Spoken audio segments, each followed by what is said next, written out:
Today is Valentine's Day, so for today's video I'm going to be talking about my absolute favorite books that I've read so far. So hi my fellow fantasy book lovers and welcome back to my channel, or if you're new here, hi and welcome.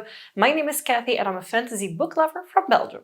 For today's video I want to talk about my absolute favorite books, and I'm immediately gonna jump in with what is currently my favorite book. It is going to be a trilogy, and if you've seen any of my favorites videos, you know this book is in here.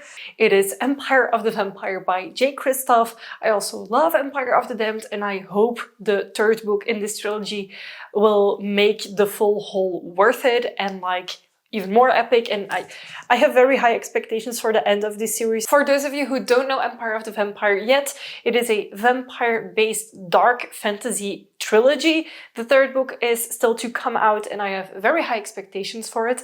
Basically, it is an interview with a vampire type setup. We follow Gabriel de Leon, who is the lost Silver Saint, and Silver Saints were kind of the offspring of vampires that didn't want to become evil like the vampires in this book that are very cruel, see people as cattle. And in this world, what has happened is that there is days dead. So the day died. Everything is constantly dark. It is cloudy. There is no sun visible, and this impacts the world heavily. And there is some sort of prophecy that says that there is a possible ending to this days dead. And the Silver Saints have been trying to fight the vampires, find this solution to days dead. And that is basically what these books are about. It is amazingly epic, it is dark, it is doomy, it is gloomy, it has all the gothic elements that I love. It's amazing. And because the main character is being interviewed about his life, we often jump timelines. So we have a little bit of where he originated, how he grew up, etc. And now in book 2, at the end of book 2, there is someone else introduced into it. And at first I felt a lot of resistance against it, but I ended up loving it. And yeah, I cannot wait for book 3. It's gonna be November this year, and I hope it will make my ultimate trilogy of all time. I even have a special edition shelf for these books. So yeah, needless to say, Empire of the Vampire and Empire of the Damned are my favorite books.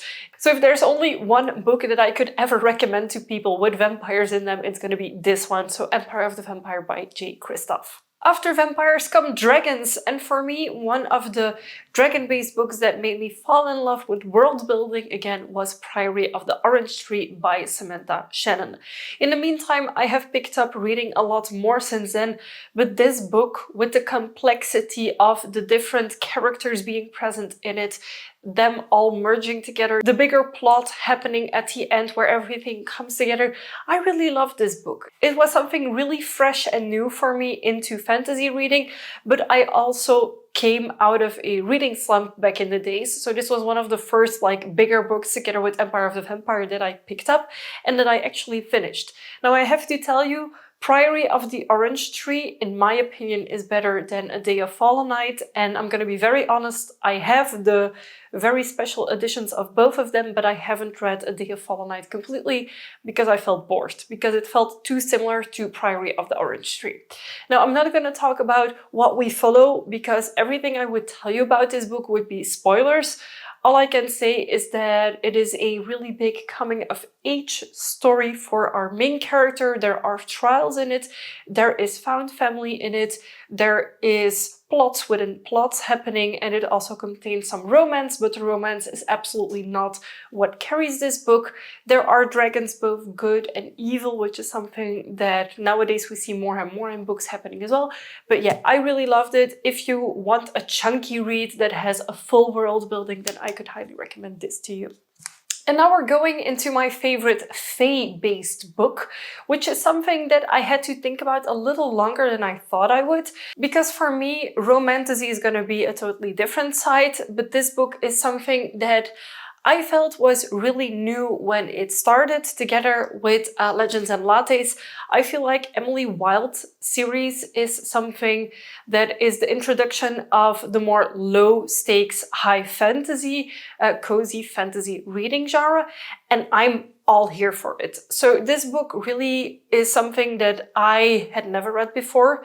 Legends and Lattes is similar, but it's not the same. And we follow this academic, Emily Wilde, as she ventures into a part of the world to document the Fae that live there. And of course, lots of things happen, but it's not like the world is ending. And that's what I really love about this book. So there's currently 3 books in this series. I own book 1 and book 2 and very soon book 3 as well, as it has just been released this week, but I don't currently physically own it yet. And once I've read that 3rd book, I will of course be updating you at some point on how I still love this series or not. But for now, book 1 and book 2 I really love. I think it's very nice to have like an adult main character and not some teenager. So if you're looking for something a little bit more laid back, a little bit more chill, but still with some stakes, then I think this is perfect. It is completely different from Empire of the Vampire and Priory of the Orange Tree, and that's also what I love in my books. I love to read diverse things, so that's why it had to be in this list for me. Now, the last genre of books in which I want to share my absolute favorite with you is Romantasy. And I want to quickly disclaim that even though I really love the Crowns of Nyaxia series, Fourth Wing, and other series as well, those are not my absolute favorites when it comes to Romantasy. When I want Romantasy, I want these books. This is A Witch's Guide to Fake Dating a Demon, A Demon's Guide to Wooing a Witch, and A Werewolf's Guide to Seducing a Vampire. These books, to me, are the perfect romance balanced with a little bit of fantasy without taking away the main element of the romance between the 2 main characters.